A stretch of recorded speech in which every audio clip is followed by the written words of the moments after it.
ازيكم يا حلوين؟ عاملين ايه؟ يا رب تكونوا بخير. ماما بقى تعمل معاكم النهارده البصاره. طبعا انتوا عارفين ان هي اكله من الزمن الجميل اللي بتبقى جميله جدا. ماما هنا كانت ناقعه نص كيلو من الفول من قبلها بليله، يعني من بالليل.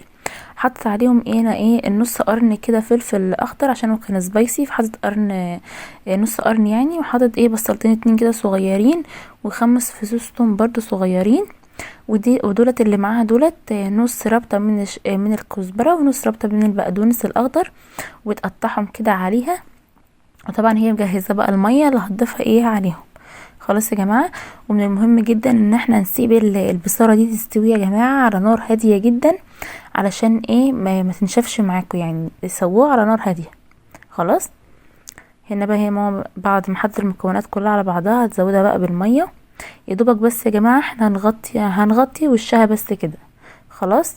هي بقى ما شاء الله ما بتغيبش في السوا، لان احنا نقعين الفول كويس جدا، وانتوا طبعا عارفين ان الفول بيختلف عن بعضه فملهوش وقت معين في السوا. خلاص. انتوا اول ما تلاقوها استوت ودابت كده في الحله، طبعا بقى بتقفلوا عليها.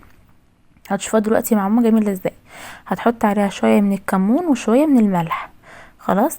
ماما بتوريكم هنا معانا هنا شويه من النعناع الناشف وشويه من الملوخيه الناشفه، برضو معلقه من النعناع الناشف صغيره ومعلقه من الملوخيه الناشفه صغيره، بس مش هتحطهم دلوقتي. خلاص. هنا بقى هتسيبهم يستووا على نار هاديه. وطبعا بقى انتوا عارفين ان البصاره بتحب البصليه بقى اللي هي المتحمره الجميله دي.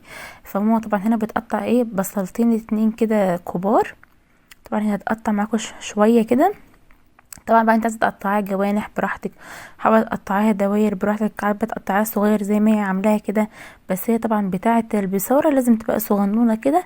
هتعرفوا دلوقتي ليه بتبقى جميله قوي قوي قوي. وطبعا الزيت بتاع البصل ده ما بيترماش، مهم جدا، بيقلب طعم الاكله، تبقى تحفه جدا.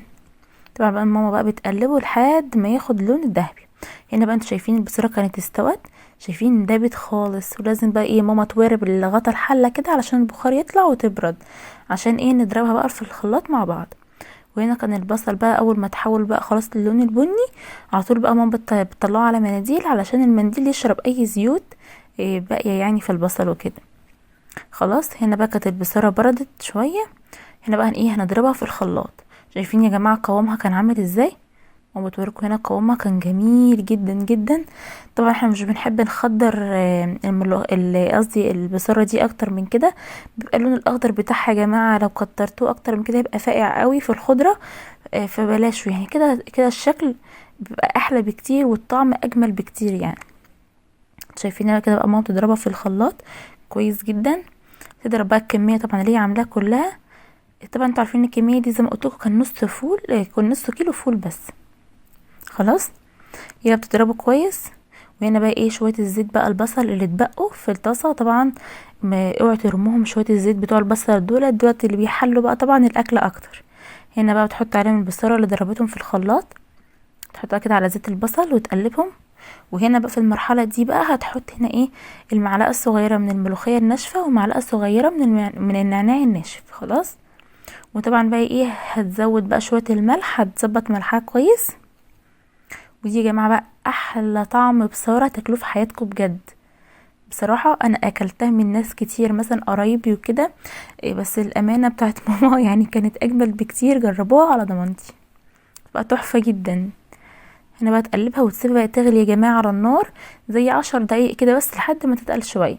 شايفين بقى قوامها عامل ازاي؟ تحفه تحفه تحفه. خلاص. اغرفوها بقى في الاطباق بقى اللي انتوا عايزينها.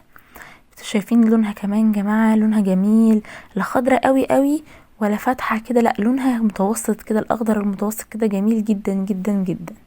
وطبعا بقى ماما دلوقتي هتجرنشها بالبصل اللي هي محمراه ده. طبعا بقى انت بتعملي مثلا تحطي البصله المجرنشه دي عليها بشكل بقى اللي انت عايزاه. خلاص. شوفوا ماما هتعمل معاكم دلوقتي شكل حلو قوي. جربوها يا جماعه، جميله جدا جدا جدا. هتكتبوا لي كمان في الكومنتات تقولوا انها تحفه قوي.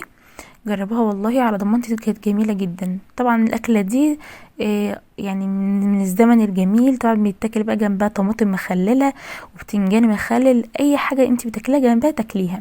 وماما بقى كانت خبزه العيش الجميل ده، ان شاء الله خليها تعمله معاكم مره تانية. وده كان غدانا النهارده يا حلوين. متنسوناش بقى في اللايك والاشتراك. مع السلامه. ماشي.